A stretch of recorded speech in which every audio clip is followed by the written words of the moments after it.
Ayan siya. Kasalanan mo yan.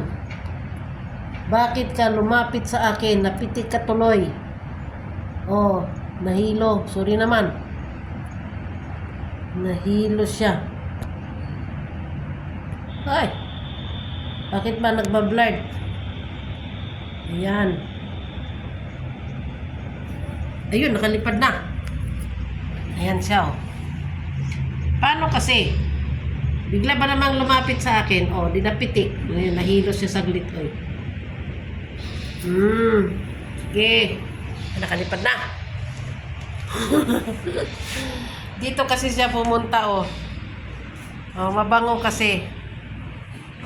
Ang mini Christmas tree na para sa round table ba. Ayan. Tapos, pumunta si B. Eh di akin siyang pinalipad. Pumunta sa aking sapatos, eh di ayan tuloy. Bumagsak siya sa lupa at ayun. Kala ko makagat ako. Kaya sorry naman. Mabango siya, oh. Fresh ba na Christmas tree? Na very tiny one. Pang round table baga. Tapos, aanuhan ko siya dito. Tutubigan ko muna siya dahil nga medyo dry na. Ganda di po ba? Bigat, oy. And then may isa pa dito na para sa gilid. Ayan siya. Bakit pumipitik? Ayan na naman si B, oh. Ala, bantay ka talaga ngayon, B. Ayan na naman, oh. Nandoon na naman. Ayan siya. Ano naman to? Ang nagbigay kay ma'am nito, ano ba naman yan? Namatay na yung pinakapuno. Ay, bulaklak. Pero maganda pa. Hala, si B, andyan talaga, oh. Mabango kasi itong diniliver. Ayan siya, ayan siya. Ayan siya. Ipunta ka dito, B. Nagbibideo ako, eh.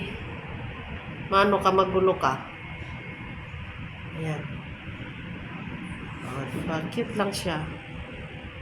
Yan na. Sige, B. Pasok ka dito, B. Pasok ka daw. Ayan. Oh, cute siya. Oh, may pa laylay pa, oh. Taray, di ba? May pa laylay pa, oh. Nilabas dito sa balcony kay tutubigan ko daw dahil nag-dry na yung mga dahon, oh.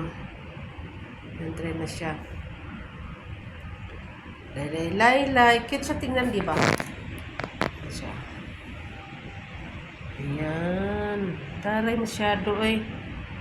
Spirit of Christmas. Merry Christmas, everyone. Ayan, oh.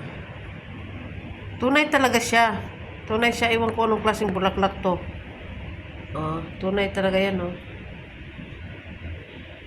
Ayan. So, didiligan ko siya. I-sprayhan ko kasi nanlanta na. Ito kasi yung mabango, oh. Ayan. Mabango to siya. Nasaan na si B tuloy. Natakot na din baka mapitik ko siya ulit. Ito marami to sa bukid namin. Ayan. Mga ano yan siya sa ferns. Ayan. Yun lang. Pero itong mga to, di ko alam yan. Di ko nakikita sa amin yan. Ito syempre kahit saan lang yan tumutubo. Pero since marunong silang mag-decorate, nagiging maganda tingnan yung basket. Diba? O, sige na nga, babay na nga. Magdidilig pa ako, baka lalong mamatay si halaman. Goodbye and Merry Christmas! Ay, buhay. Trabaho na naman, Inday. Bye-bye.